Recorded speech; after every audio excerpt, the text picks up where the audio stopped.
Join ForumIAS Academy, trusted by hundreds of toppers, including IAS Rank 1 𝐂𝐡𝐚𝐬𝐫𝐢 Sharma.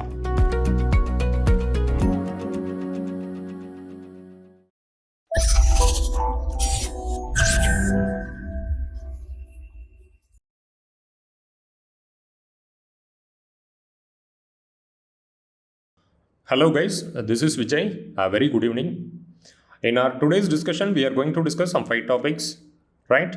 So the first and foremost topic is related to West Asia, India and the great power contest in West Asia. This is the first article we are going to discuss and it came in the editorial page.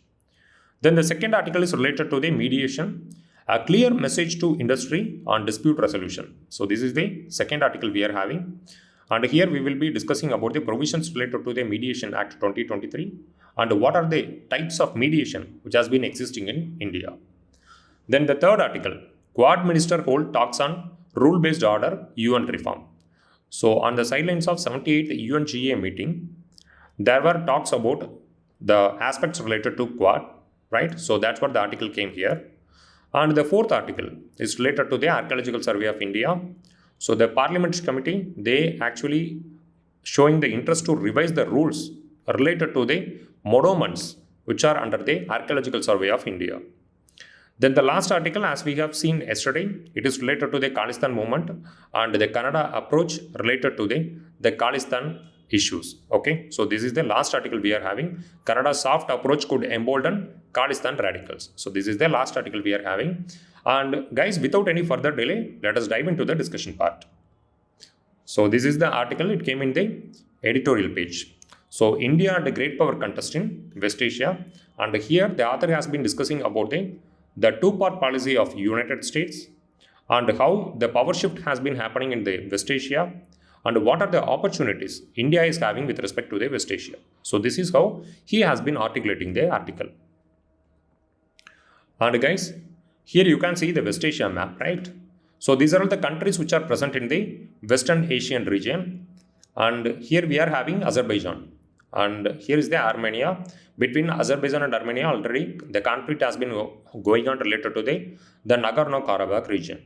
And with respect to Armenia, it has been receiving aid from India. India has been providing various defense platforms to Armenia, like Pinaka missile system, then Swati radar and Indra radar. So these defense platforms and all has been exported by India to Armenia. And then we are having a Turkey and Georgia, right? So these two countries, they are bordering the Black Sea region. And here we are having Cyprus in the Mediterranean Sea region.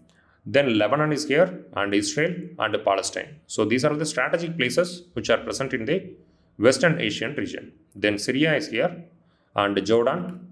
Then below we are having a Saudi Arabia and parallelly Kuwait, Bahrain, Qatar, United Arab Emirates and Oman, Yemen. So these are the countries which has been present in the Western Asian region. With respect to water bodies, here we are having a Black Sea region, right? And here in this portion we are having a Mediterranean Sea and this is the portion of Red Sea and below we are having a Arabian Sea.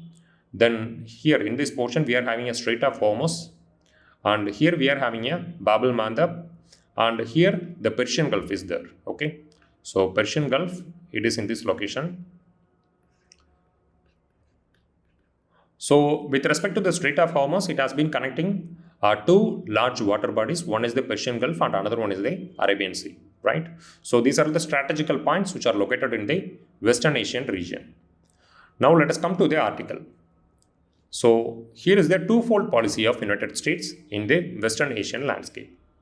So with respect to West Asia, the United States has been following a twofold policy. The first and foremost is bringing Gulf and Israel to counter Iran. In the Gulf Peninsula, United States is having lot of partners like Saudi Arabia, right?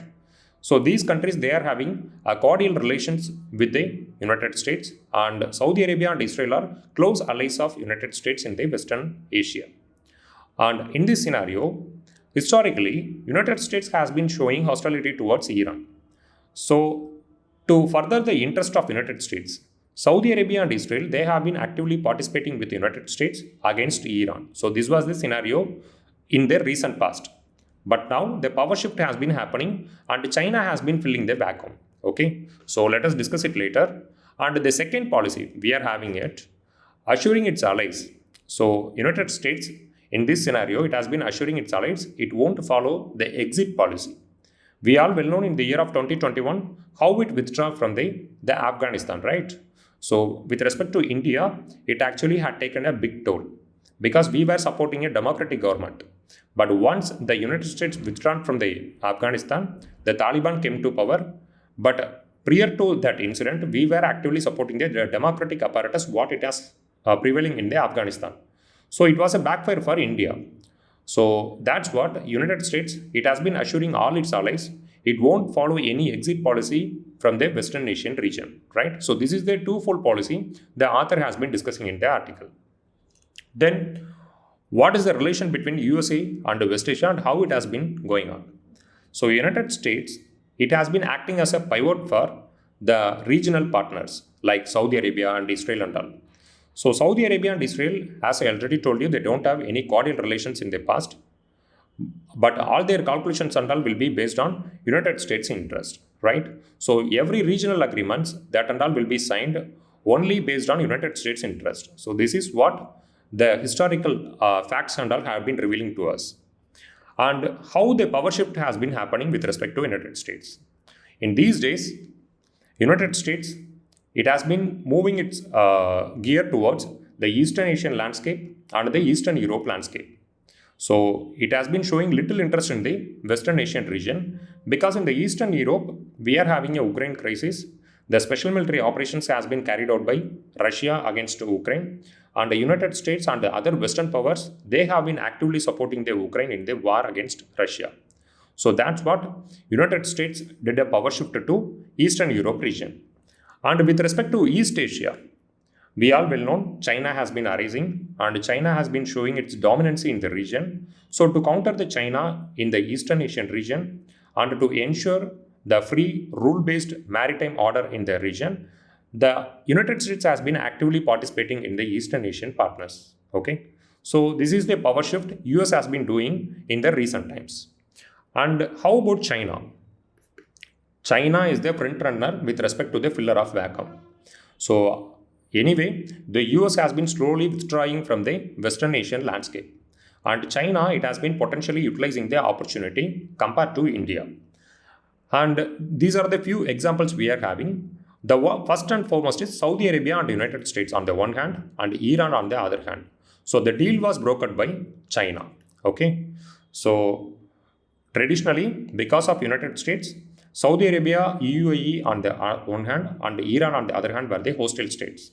But because of the Chinese brokerage, a deal has been attained and now the relationship has been normalized between these partner countries, right? Then with respect to the Gulf Cooperation Council. So in the Gulf Cooperation Council, almost 6 member countries are there. In the year 2017, the Saudi Arabia, it used its influence to evict Qatar from the council on the grounds of the terror support what Qatar has been providing to some terror outfits in the regions. Okay, so this was the claim made by Saudi Arabia in the year 2017. But due to the Chinese influence, Saudi Arabia, it actually invited Qatar back to the council. So it happened in the year 2021. Okay, so this is the second example we are having. Then thirdly, the Saudi's normalization with Israel.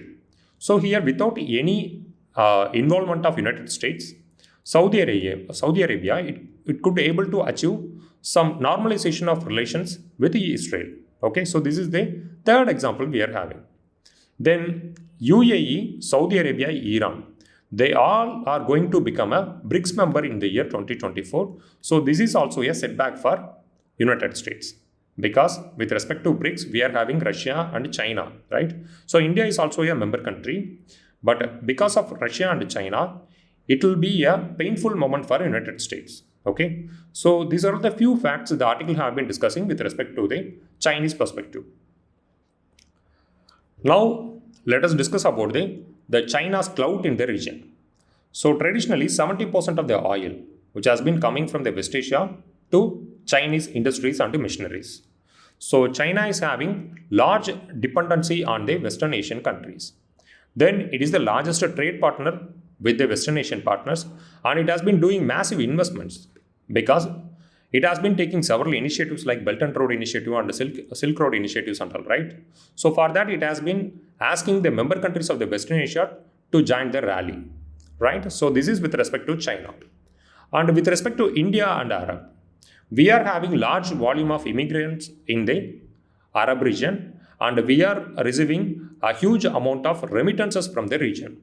In UAE alone, we are having almost 3.4 million Indians, okay?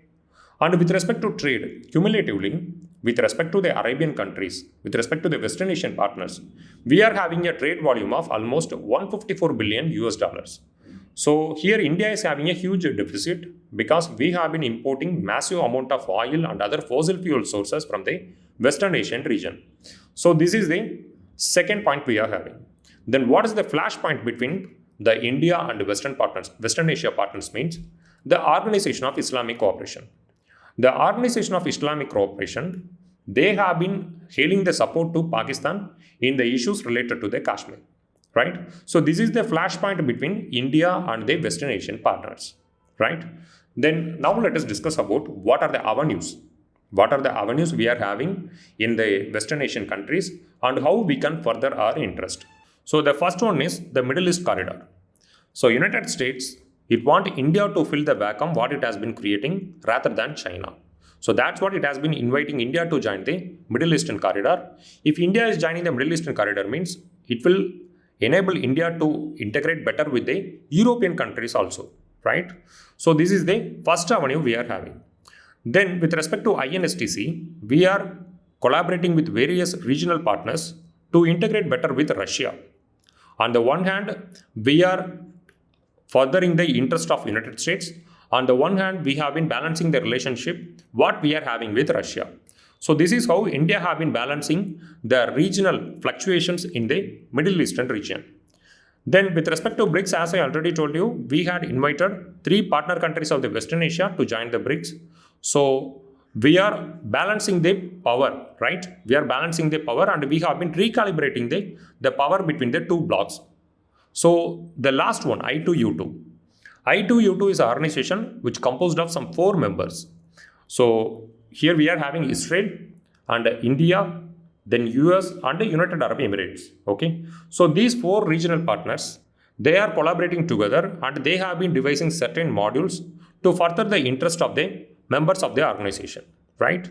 So basically guys, with respect to this article, we have seen what is the 2-part policy of United States and how US have been calibrating the power structure in the Western Asia and how China has been filling the vacuum and what are the avenues we are having for India. So these are all the few facts we had discussed with respect to the given article, right? Now let us wind up the article here. Let us move on to the next one. This is the second article, guys. A clear message to industry on dispute resolution. So throughout the article, the author Arun Chawla has been discussing about the provisions related to the Mediation Act 2023. Okay. So the Mediation Act 2023, it was passed in the monsoon session. And here he have been discussing about the provisions, right? So the first provision, every mediation need to be written. So if 2 parties, if they are conducting the mediation to arrive at a mutually agreed decisions means, they need to return what are the facts they had discussed in the mediation session. So this is the first provision we are having. Then secondly, the parties, they can voluntarily or mutually decide to opt for the mediation before filing a suit. Let's say we are having X and Y. 2 parties are there and they are having some issue. It may be civil issue, okay? And they are planning to file a suit in the court. But before filing a suit in the court itself, they can arrive at a decision whether they can resolve the issues in the mediation format. So this is the second provision we are having. So with respect to the draft bill of mediation, it was consist of 2 mandatory mediation sessions need to be conducted before filing a suit itself. But it was lifted off later due to the government's recommendations. Okay. And mediation, it won't be applicable in certain cases. So that's what it has been given here as exceptions. First one is criminal proceedings. If parties, they are actually escalating a criminal proceeding against each other means, then there won't be any mediation provisions. It will be applicable in such cases. Okay. So this is the first exception we are having. Then secondly, the proceedings initiated in relation to misconduct of any registered professionals. So registered professionals means he may be a lawyer, right? Or he may be a CA, or he may be a company secretary. So in those proceedings, the mediation, it will not be applicable, right? Then the third one, disputes relating to a levy and a collection of any direct or indirect tax or refunds. So in these monetary terms or in those monetary cases, the provisions of the Mediation Act, it will not be applicable and the issues will be resolved in the floor of court only. Okay. And with respect to the mediation, the mediator will be there, right? He will be the third party man, and the appointment of the third party mediation will be done either by the parties or by the mediation service provider. So here we are having two parties, X and Y, and to arrive at a mutual decision, they will be requiring some mediator. Better they can employ a mediator and they can notify the court, else they can seek the help of the mediation service provider and they can get the mediator from them. With respect to the mediation service provider, they will be following certain procedures related to the allocation of the mediator. They are actually following a roster method, as like what the Supreme Court and High Court and all have been following while assigning the cases. Okay, so this is how the mediation service provider has been functioning. And the mediation, it should be held within the jurisdiction of the court. Let's say one incident, it actually happened in Delhi, and the party members, they are present in Gujarat, right? So with respect to the case and with respect to the case of the jurisdiction, the mediation should be happened within that jurisdiction only. Okay, and they need to notify the court also. In some cases, in some extreme cases, they may conduct the mediation through the online format, but they need to notify the court in such cases. But in some exceptional cases, the mediation, it can happen outside the jurisdiction of the concerned court, but again, it need to be notified to the court, right? Then here, with respect to the provisions, we are having a timeline. So after initiating the mediation, a 120 days window has been provided. Within that, the issue need to be resolved. And if it is not resolved within that 120 days time span means, it can be extended again to 60 days. Okay, so cumulatively we are having 180 days. So within that 180 day timeline period, the parties, they need to arrive at a settlement. So if not any solution is arrived means, they can reach the court for settling their disputes, right? Then the last one, once approved, the settlement agreement to be signed by the parties and adjudicated by the mediation. So once they arrived at the settlement means, the parties, they need to enroll their signature and it should get the consent from the mediation parties. So this is how the issue need to be resolved under the Mediation Act 2023. And within the ADR principles, we are also having some other mechanisms. So the first one is arbitration. Okay. So the first and foremost is arbitration. So the dispute is submitted to an arbitral tribunal which makes a decision and the decision will be binding. Okay. So this is the crucial point we are having here. So there will be an arbitral tribunal and the parties will be reaching the arbitral tribunal and the decision will be arrived. Once if they arrived at the decision means, it will be binding on the parties who are involved in the cases. Okay. And moreover, it is less formal than a trial and the rules of evidences are often relaxed, right? So rather than a court proceedings, there will be some friendly proceedings and all will be carried out in the arbitration mechanisms. Then we are having a conciliation. So here the conciliator will be there, but the result what they are getting out of the conciliation procedure is non-binding on the parties who are involved in the dispute. So this is the major difference between the arbitration and the conciliation. Then we are having a mediation. Here mediator will be carrying out the principles related to the dispute and he will be actually pushing the parties to arrive at a dispute rather than he themselves won't be introspecting any issues related to the cases. Okay, he will be just helping the parties to arrive at a settlement. And lastly, we are having a negotiation. It is a non-binding procedure. Here there won't be any third parties and all will be involved in arriving at the settlement. Rather than the party members, the two opposite party members themselves, they will be carrying out certain procedure and they will be arriving at the settlements. And moreover, if the negotiation is not arriving at a mutually agreed settlement means, then they can knock the floor of the court. Okay. So these are the few mechanisms we are having under the ADR principles, right? So with respect to this article, we have seen what are the provisions we are having in the Mediation Act 2023 and what are the other mechanisms we are having under the ADR. Okay. So let us wind up this article here. Let us move on to the next one. This is the third article, guys. The Quad ministers hold talks on rule-based order, UN reform. And here with respect to this article, we are just going to discuss what are the takeaways we can get from this discussion. And we all will know the 78th session of UNGA has been going on the silence of the 78th session of UN General Assembly. The Quad Finance Ministers meeting, they also has been carried out. Okay. And with respect to the Quad meeting, there were several key takeaways. It has been provided in the newspaper. The first and foremost is with respect to the Indo-Pacific Maritime region. So in the Indo-Pacific Maritime region, the China's expansion and its dominancy, it has been threatening the regional powers which are prevailing in the maritime region, like countries like the Philippines, Indonesia and all. Okay. So they have been facing the excess threat from the rise of China, especially in the South China Sea region. So that's what all the Quad finance ministers, they have been calling for free and open rule-based Indo-Pacific Maritime region. So if there is any issues means, it can be resolved under the international apparatus what we were having. Okay. Then the second one is related to the UN security reforms.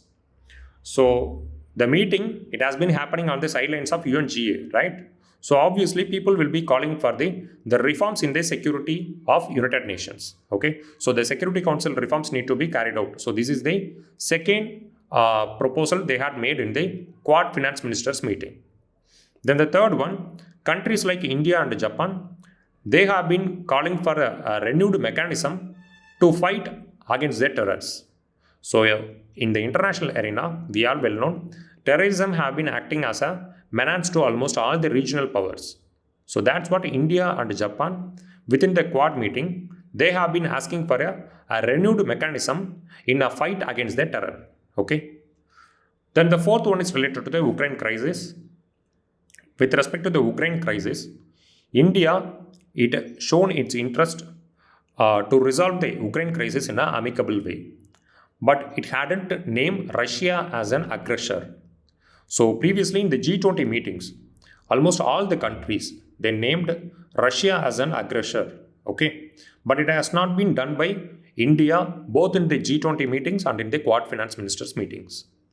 Then all the countries, they are actually promised to support the UN efforts to restart the Black Sea Grain Initiative, because the Black Sea region, it is composed of highly fertile regions and tons and tons of wheats, especially the spring wheats, right?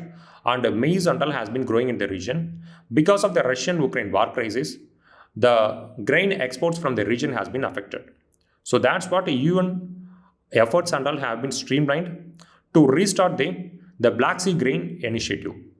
So in the Quad finance ministers meeting, all the finance ministers from the Quad countries, they actually promised to support the UN efforts related to the Black Sea Grain Initiative.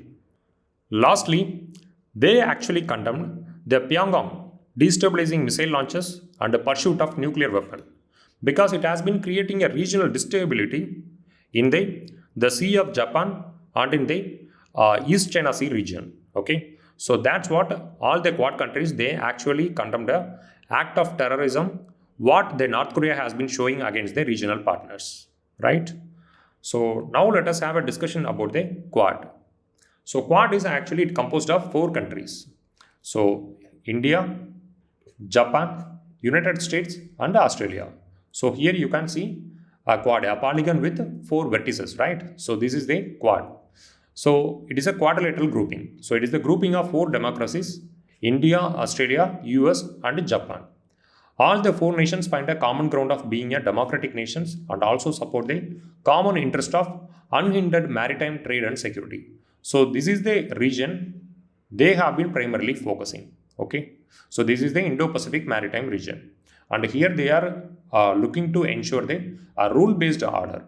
So if we are ensuring the rule-based order means we can uphold the interest of all the regional countries what we are having in the region. Okay. So this is the prime motto of the Quad countries. And it aims to ensure and support a free, open and prosperous Indo-Pacific region. So this is what I already told you. And the idea of Quad was first mooted by Japanese Prime Minister Shinzo Abe in 2007. However, the idea, it couldn't move ahead with Australia pulling out of it, apparently due to the Chinese pressure. But in the year 2017, India, Australia, US and Japan, they all collaborated together and they announced the formal announcement of Quad formations. Okay. And with respect to the exercise Malabar, these days, previously we were actually conducting the exercise Malabar only with United States. But for the last 2 years, almost all the Quad countries, they are actively participating in the Malabar exercise, right? So this is with respect to the Quad grouping. Now let us wind up this article here. Let us move on to the next one. This is the fourth article, guys, and this is a very small article. And here they have been discussing about the Parliamentary Standing Panel recommendations. So the Parliamentary Standing Panel on Transport, Tourism and Culture, it actually wants a revision of certain rules what we are having in the Ancient Monuments, Archaeological Sites and Remains Act. Okay, so this act, it was enacted in the year 1958. Under the Ancient Monuments and Archaeological Sites and Remains Act only, we are having the Archaeological Survey of India. But Archaeological Survey of India, it came into existence in the year 1861. It was not formulated under the Act, but it has been receiving powers from the AMASR Act. Okay, so this is you need to know. And here basically the Parliamentary Standing Panel, they actually want certain revisions with respect to the rules what we inserted because of the 2010 amendment to the Ancient Monuments and Archaeological Act. So in the year 2010, we actually inserted certain amendments. So the first one is we actually prohibited 100-meter prohibited area in and around the monuments, whether it may be a minor monuments or it may be a major monuments, but there is a prohibited area. If you want any changes in the terrain means, then you need to approach the Archaeological Survey of India to get the approval. So the people who are living in and around the monuments, they are not able to carry out any renovations in their residencies. So this is the major reason, and it has been creating repercussions among the people who are living in and around the society. And there is a 300-meter regulated area also there.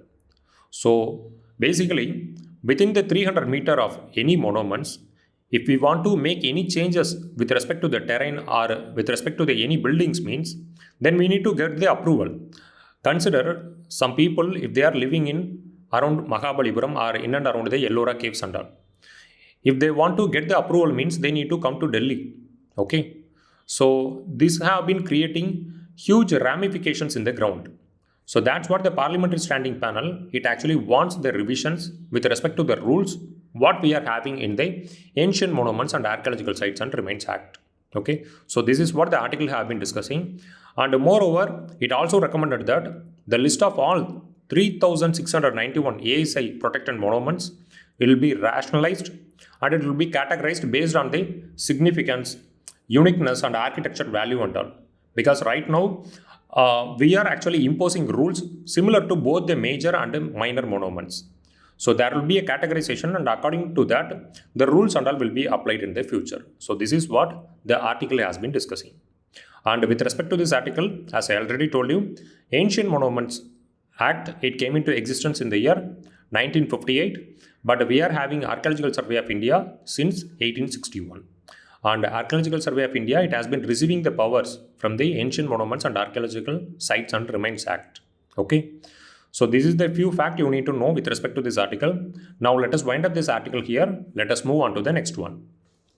This is the last article, guys. Canada's soft approach could embolden Khalistan radicals, the experts and all have been stating.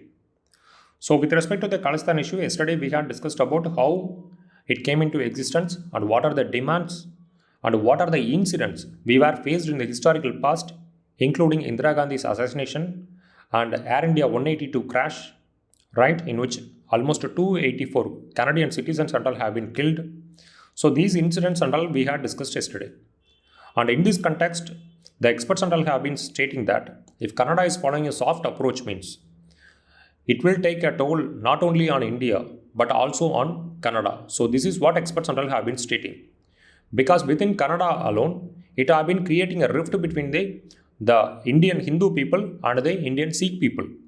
So Canada, it is supposed to take some hard approach with respect to the Khalistan radical outfits. So this is what the article have been discussing.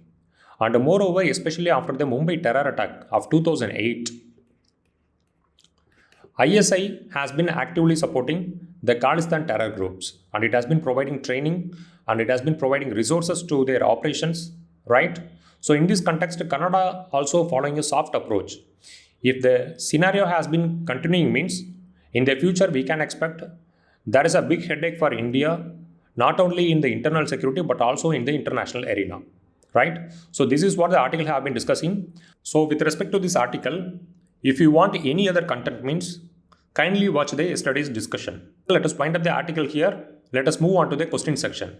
So this is the mains question for you. India is having multiple cards in hand with respect to the geopolitics in West Asia. Critically examine the role of India in filling the power center vacuum created by United States. I hope with the discussion what we had in the first article, you can frame the answer for this question. Okay. So we had discussed about the avenues and how India have been actively participating with the regional partners in the Western Asia and how India has been balancing the power in the Western Asian geopolitics, right? So it is sufficient to frame an answer for this question. This is the prelims question for you. With reference to the G20 Common Framework, consider the following statements. So it is the initiative endorsed by the G20 together with the Paris Club, right? So this is the first statement. Then it is an initiative to support low-income countries with unsustainable debt. So this is also true. So both the statements are right. Answer option C is the right one for question number 1. And this is the second question. This is related to the inflation indexed bonds. So government can reduce the coupon rates on its borrowing by way of IABs. This is true. And IABs provide protection to investors from uncertainty regarding the inflation. So it has been providing guarantee not only to the investors but also to the debtors. Okay. So it has been providing protection to both the debtors and the creditors. So this is the second option we are having. And the interest received as well as capital gains on IABs are not taxable. So this is not true because the interest what we are accruing in the inflation indexed bonds is taxable. So we can eliminate third option. So if we are eliminating 3 means we are having only one as a right one for the question number 2. Answer option A is the right one for question number 2. So finally we are arriving at the end of the discussion, guys. So in our discussion we have seen some 5 articles and 1 mains question and 2 prelims question, 2 previous prelims question, right? So I hope you would be liking the discussion. Kindly subscribe to ForumIAS in all social media platforms. Press the like button. Let me catch you in another discussion tomorrow. Bye.